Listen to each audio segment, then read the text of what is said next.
Mornings can be so incredibly busy, and yet when you take the space to add just a few little things into your morning routine, the power can last and last throughout your day and into an incredible week. Hello, and welcome to the Connect podcast. This show is all about helping you connect to your soul's calling so you can take action on it. Because the sweetest success is a blend of discovering your purpose with the inner drive to bring it to life. I'm Sheila, health coach, lifestyle entrepreneur, and mom of two, best known for my online wellness programs, mentoring, and self-love passion. Listen in for inspiring interviews, solo chats, and Q&A sessions that will move you past overwhelm towards what lights you up. Stop accepting good enough and go for your version of great in your health, business, and relationships. Let's get started. Hi, welcome to this Monday minisode where I share an insight designed to help you live into what lights you up this week.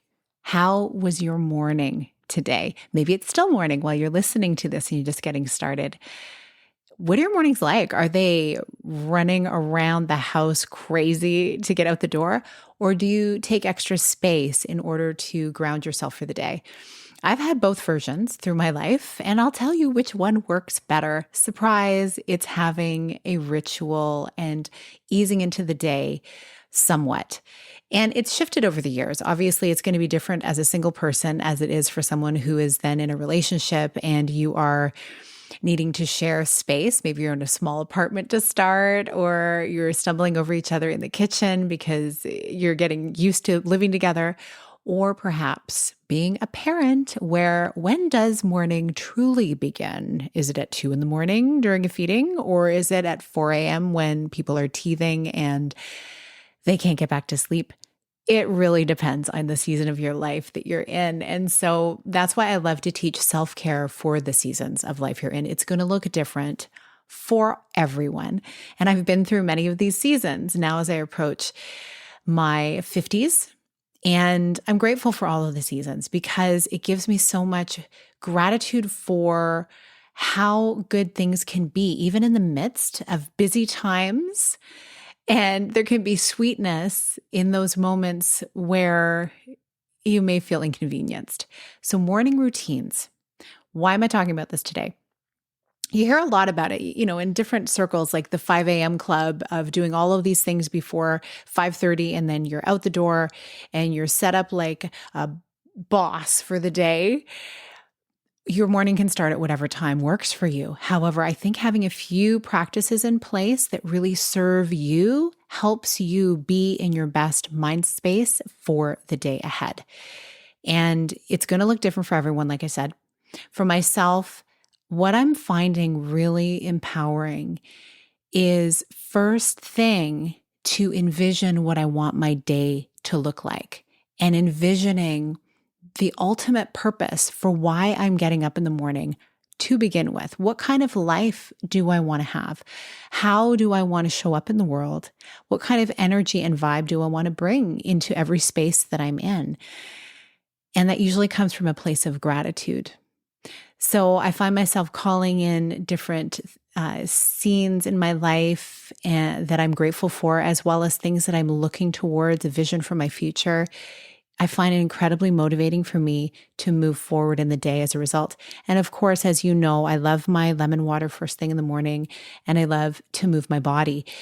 And even if it's just 5-10 minutes of push-ups, sit-ups, jumping jacks to get your body moving before you move on with your day, that also helps you get your mind moving. If you can have a longer practice, that's great. I tend to do an alternate kind of exercise routine where I'll do like 20 minutes on my elliptical, or I'll go on a walk, and then I will do some HIIT weights, high intensity interval training weights. And then on the alternating days, I'll do elliptical or a walk and a Pilates, core Pilates exercise. And then I'll do yoga on the weekend and longer walks in the evenings, which are going to be ramping up more now that it's spring where I live. And I'll go on walks with my husband in the evening, which is a wonderful time for us to decompress together and to share our thoughts about the day and our hopes for the future. It's a great way to connect. And when I do this, and when I've seen people who I know who have done this, the ripple effect throughout the day is incredible because you're taking all that energy and that focus into every single conversation, meeting, and interaction of the day, whether it's in your office, on a Zoom call, with your kids, with your spouse, with the place that you volunteer, at the grocery store. You're taking that positive energy with you and you're pouring into the people around you. And then they get uplifted and they then in turn take that and it ripple effects into the other areas of their life. Something else that I've found recently as I've been thinking about morning routines, sometimes my routine can get a little long because I have a control over when my day starts. And I typically don't book conferences, meetings, anything in the morning because I like to leave that space for creativity and to be able to move into my day. And I'm still home educating my son, so I like to spend that focused time with him in the morning for at least the next 3 months. And the beauty of this ripple effect also, it ripples into my very own ideas.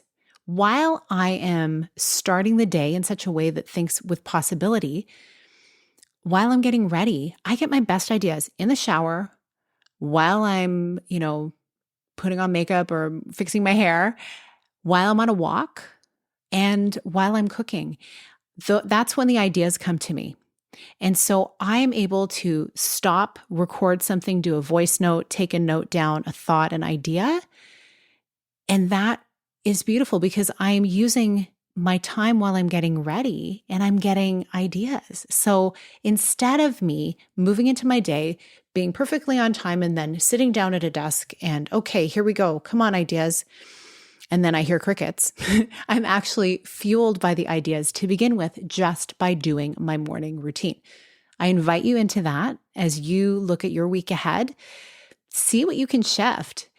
Keep a notepad with you. Keep your phone notes open and see what comes to you. If you're doing just a quick gratitude prayer or some stretches, see what comes into your mind as you're envisioning the life that you want. And you might just make better progress very first thing in the morning, whatever time that may be for you, whether it's 5 a.m. or 10 a.m., depending on when your day starts.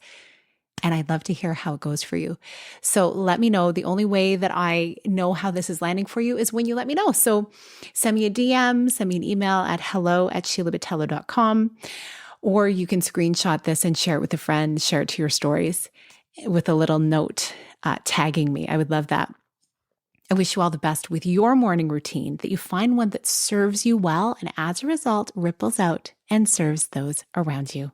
Sending you so much love. Have a beautiful rest of your day. Big blessings. Thank you so much for being here with me on the Connect podcast. If you like this episode, please share it with someone you think would enjoy it. Also, if you head over to iTunes to leave a review, I'd be so grateful. Let us know what your favorite parts were and what you'd like to hear more of. It will help us have a greater impact, elevating many more people to grow and succeed together. See you next time.